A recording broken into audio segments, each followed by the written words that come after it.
Welcome back ಸ್ನೇಹಿತರೆ, ಎಲ್ಲರಿಗೂ ಶುಭೋದಯ. ಸ್ನೇಹಿತರೆ, ನೀವೆಲ್ಲರೂ ಕೂಡ ಟಿ.ಇ.ಟಿಯನ್ನು ಅದ್ಭುತವಾಗಿ ಬರೆದಿದ್ದೀರಾ. ರಿಸಲ್ಟ್ ಕೂಡ ಇನ್ನೇನು ಸದ್ಯದಲ್ಲೇ ಬರುತ್ತೆ. ಕೀ ಆನ್ಸರ್ ಕೂಡ ನೋಡಿದ್ದೀರಾ. ಸ್ನೇಹಿತರೆ, ಯಾರೆಲ್ಲ ಟಿ.ಇ.ಟಿಯನ್ನು ಪಾಸ್ ಆಗಿದ್ದರೋ ಅವರೆಲ್ಲರಿಗೂ ಕೂಡ ಕಂಗ್ರ್ಯಾಚುಲೇಷನ್ಸ್. ಸ್ನೇಹಿತರೆ, ನೀವೆಲ್ಲರೂ ಕೂಡ ಈಗ CETಗೋಸ್ಕರ ಕಾಯ್ತಿದ್ದೀರಾ. ಅದರಲ್ಲೂ ಕೂಡ ಪ್ರೈಮರಿ ಸ್ಕೂಲ್ ಟೀಚರ್ಸ್ ಏನಿದೆ ಅದಕ್ಕೋಸ್ಕರ ಕಾಯ್ತಿದ್ದೀರಾ. ಪ್ರೈಮರಿ ಸ್ಕೂಲ್ ಟೀಚರ್ ಅಂದರೆ ಗೊತ್ತಲ್ಲ, 1 to 5 ಶಿಕ್ಷಕರ ನೇಮಕಾತಿಗೆ. ಸ್ನೇಹಿತರೆ, ನಿಮಗೆಲ್ಲರಿಗೂ ಒಂದು ಗೊಂದಲ ಇದೆ. ಏನಪ್ಪ ಅಂದರೆ, ಸರ್ ಸಿಲೆಬಸ್ ಏನು, ಸರ್ ಹೇಗೆ ಓದಬೇಕು, 10-12 ವರ್ಷದಿಂದ ಕಾಲ್ಫಾರ್ಮ್ ಆಗಿಲ್ಲ, ನಮಗೊಂದು ಗೈಡ್ಲೈನ್ ಬೇಕು ಅಥವಾ ಮಾರ್ಗದರ್ಶನ ಬೇಕು ಅಂತ ಕಾಯ್ತಿದ್ದೀರಾ. ಅದೆಲ್ಲದಕ್ಕೂ ಉತ್ತರ ನಿಮ್ಮ ಜ್ಞಾನದರ್ಶಿ. ಸ್ನೇಹಿತರೆ, 12 ವರ್ಷದ ಹಿಂದೆ ಒಮ್ಮೆ ಕಾಲ್ ಆಗಿರುವಂಥದ್ದು. ಅಲ್ಲೂ ಕೂಡ ನಿಮಗೆ ಗೊತ್ತಿರಲಿ, 1 to 5 ತರಗತಿಗೆ ಕಾಲ್ಫಾರ್ಮ್ ಆಗಿರಲಿಲ್ಲ. 1 to 7 ಏನಿದೆ ಇದಕ್ಕೆ ಕಾಲ್ಫಾರ್ಮ್ ಆಗಿತ್ತು. ಅದರ ಒಂದು ಕ್ವಶನ್ ಪೇಪರ್ ನನ್ನ ಬಳಿ ಇರುವಂಥದ್ದು. ಅದನ್ನು ನಾನು ನಿಮ್ಮ ಮುಂದೆ ತರುವಂಥ ಕೆಲಸವನ್ನು ಮಾಡ್ತೀನಿ. ಇನ್ನೂ ಸ್ನೇಹಿತರೆ, ನಿಮಗೆ ಗೊತ್ತಿರಲಿ, ನಾವೀಗ ಗೊತ್ತಿರುವಂಥದ್ದು 1 to 5 ತರಗತಿಗೆ. ಸೊ ಅದರಲ್ಲಿ ಕನ್ನಡದಲ್ಲಿ 20 ಅಂಕಗಳು ಇಂಪಾರ್ಟೆಂಟ್. ಸ್ನೇಹಿತರೆ, ಇನ್ನೂ ನೋಟಿಫಿಕೇಷನ್ ಆಗಿಲ್ಲ. ನಮಗೆ 90 ದಿನಗಳು ಅಂತೂ ಖಂಡಿತವಾಗಿ ಎಕ್ಸಾಮ್ಗೆ ಸಿಗುತ್ತೆ. ಸೊ ಈ 90 ದಿನದಲ್ಲಿ ನಾವು ಅದ್ಭುತವಾಗಿ ಓದಬೇಕು. ಅದರಲ್ಲೂ ಕೂಡ ಕನ್ನಡದಲ್ಲಿ 20 ಅಂಕಗಳು. ಆ 20 ಅಂಕಗಳಲ್ಲಿ 20 ಅಂಕಗಳು ಬಂದರೆ ಮಾತ್ರ ನೀವು ಸೆಲೆಕ್ಷನ್ ಲಿಸ್ಟಲ್ಲಿ ಇರ್ತೀರಾ. ಇರುವ ಸಾಧ್ಯತೆ ಹೆಚ್ಚಿರುತ್ತೆ. ಹಾಗಂತ ಕಡಿಮೆ ಬಂದರೆ ಇರಲ್ವ ಅಂತ, ಅದು ಸೆಕೆಂಡ್ರಿ.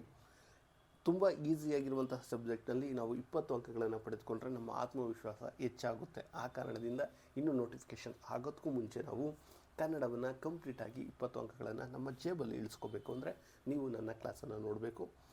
ಪ್ರತಿಯೊಂದು 20 ಕ್ಲಾಸಲ್ಲಿ ಮುಗಿಸುವಂಥ ಕೆಲಸವನ್ನು ಮಾಡ್ತೀನಿ. ಪ್ರತಿಯೊಂದು ಕ್ಲಾಸಲ್ಲೂ ನಿಮಗೆ 1 ಅಂಕ ಕಂಪಲ್ಸರಿ ಬರುವಂಥ ಕೆಲಸವನ್ನು ನಾನು ಮಾಡ್ತೀನಿ. ಸ್ನೇಹಿತರೆ, ಅದಕ್ಕಿಂತ ಮುಂಚಿತವಾಗಿ ನೀವಿನ್ನೂ ನನ್ನ ಚಾನಲನ್ನು ಏನಾದರೂ ಸಬ್ಸ್ಕ್ರೈಬ್ ಆಗಿಲ್ಲ ಅಂದರೆ ಈ ಕೂಡಲೇ ಸಬ್ಸ್ಕ್ರೈಬ್ ಆಗಿ ಅಂತ ಹೇಳ್ತಾ ಶುರು ಮಾಡೋಣ. ಸ್ನೇಹಿತರೆ, ಪ್ರಾಥಮಿಕ ಶಾಲಾ ಶಿಕ್ಷಕರ ನೇಮಕಾತಿ, ಅದರಲ್ಲೂ ಕೂಡ ಕನ್ನಡವನ್ನು ಯಾವ ಸಬ್ಜೆಕ್ಟಿಂದ ಆರಂಭಿಸೋಣ ಅಂತ ನಾನು ನೋಡಿದಾಗ ಅಲಂಕಾರದಿಂದಲೇ ಆರಂಭಿಸಿದರೆ ಅದಕ್ಕೊಂದು ಅಂದ ಅನ್ನುವಂಥ ಕಾರಣಕ್ಕೆ ಶುರು ಮಾಡ್ತಿದ್ದೇನೆ. ಸ್ನೇಹಿತರೆ, ನಿಮಗೆ ಗೊತ್ತಿರಲಿ, ಕನ್ನಡದಲ್ಲಿ ಅಲಂಕಾರ ಅಂತ ಬಂದಾಗ 2 ವಿಧಗಳನ್ನು ನೋಡ್ತೀವಿ. ಮೊದಲಿಗೆ ನಾವು ಅಲಂಕಾರದಲ್ಲಿ 2 ವಿಧಗಳನ್ನು ನೋಡಿದರೆ ಅದರಲ್ಲಿ ಒಂದು ಶಬ್ದ ಅಲಂಕಾರ, ಇನ್ನೊಂದು ಅರ್ಥ ಅಲಂಕಾರ. ಸ್ನೇಹಿತರೆ, ವಿಶೇಷವಾಗಿ ಶಬ್ದ ಅಲಂಕಾರದಲ್ಲಿ ಅಷ್ಟು ಪ್ರಶ್ನೆಗಳು ಬರೋದಿಲ್ಲ. ಹಾಗಂತ ನೋಡದಲ್ಲೇ ಇದ್ದರೆ ನಮ್ಮಂಥ ದಡ್ರು ಯಾರೂ ಇರೋದಿಲ್ಲ. ಸೊ ಶುರು ಮಾಡೋಣ ಅಲಂಕಾರ.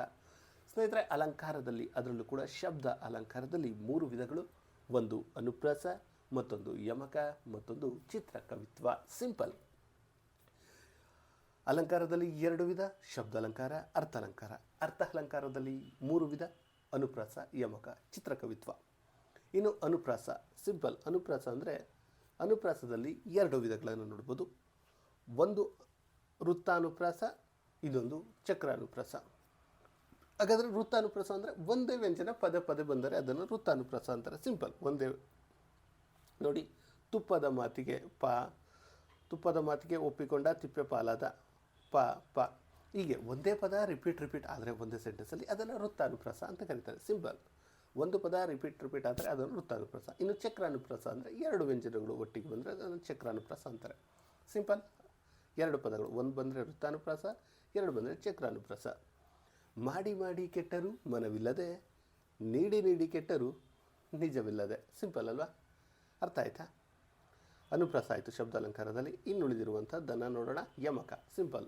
1, 2 ಆದಮೇಲೆ ಉಳಿಯೋದು 3 ಅಲ್ವಾ? ಯಮಕ ಅಂದರೆ 3 ಪದಗಳು, ಅಂದರೆ 3 ಪದಗಳು ಅಥವಾ 3 ಅಕ್ಷರಗಳು ಒಟ್ಟಿಗೆ ಬಂದರೆ ಅದನ್ನು ನಾವು ಯಮಕ ಅಂತೀವಿ.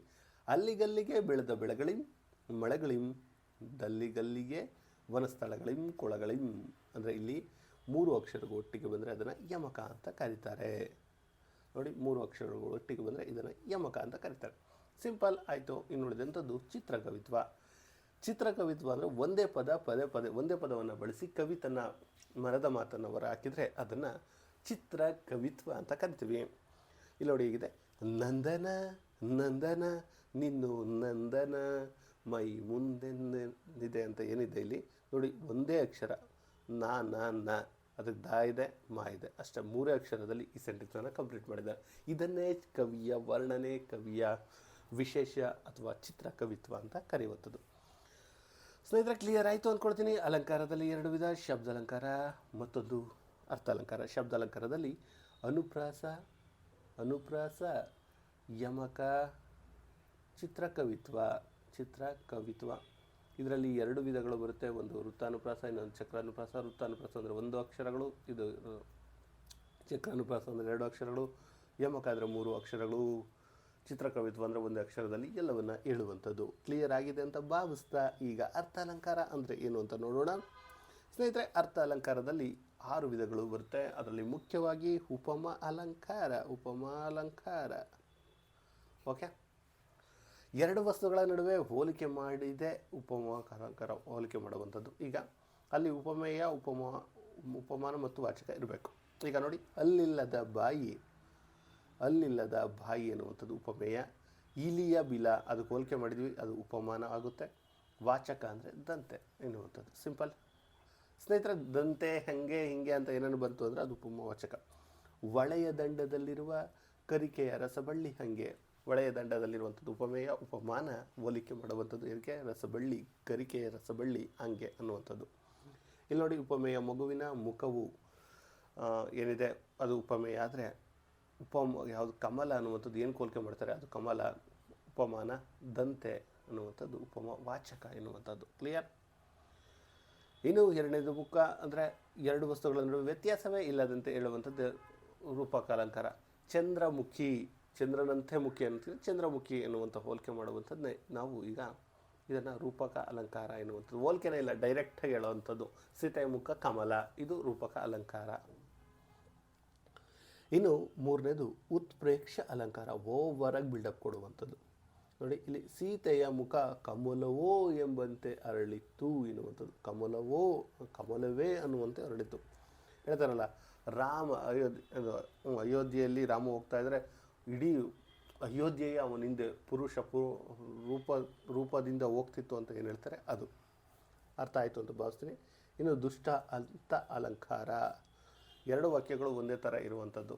ಊರು ಉಪಕಾರ ಅರಿಯದಣ, ಹೆಣ ಸಿಂಗಾರವರಿಯದು ಅಂತ ಹೇಳ್ತಾರಲ್ಲ ಅದಕ್ಕೆ. ಮಾತು ಬಲ್ಲವನಿಗೆ ಜಗಳವಿಲ್ಲ, ಊಟ ಬಲ್ಲವನಿಗೆ ರೋಗವಿಲ್ಲ. 2 ಸೇಮ್ ಟು ಸೇಮ್ ಬರಬೇಕು, 2 ವಾಕ್ಯಗಳು ಇರಬೇಕಾಗುತ್ತೆ. ಇನ್ನು ಅರ್ಥಾನ್ಯಾಸ ಅಂದರೆ 2 ವಾಕ್ಯಗಳು ಇಲ್ಲೂ ಇರುವಂಥದ್ದು. ಒಂದು ಪ್ರಧಾನ ವಾಕ್ಯವಾದರೆ ಇನ್ನೊಂದು ಸಾಮಾನ್ಯ ವಾಕ್ಯವಾಗಿರುತ್ತೆ. ಭೀಮನು ಗದಾ ಯುದ್ಧದಲ್ಲಿ ಜಯಶಾಲಿಯಾದರೂ ಅದು ಪ್ರಧಾನ ವಾಕ್ಯವಾದರೆ, ವೀರನಾದವನಿಗೆ ಯಾವ ಲೆಕ್ಕ, ಇದು ಸಾಮಾನ್ಯ ವಾಕ್ಯ.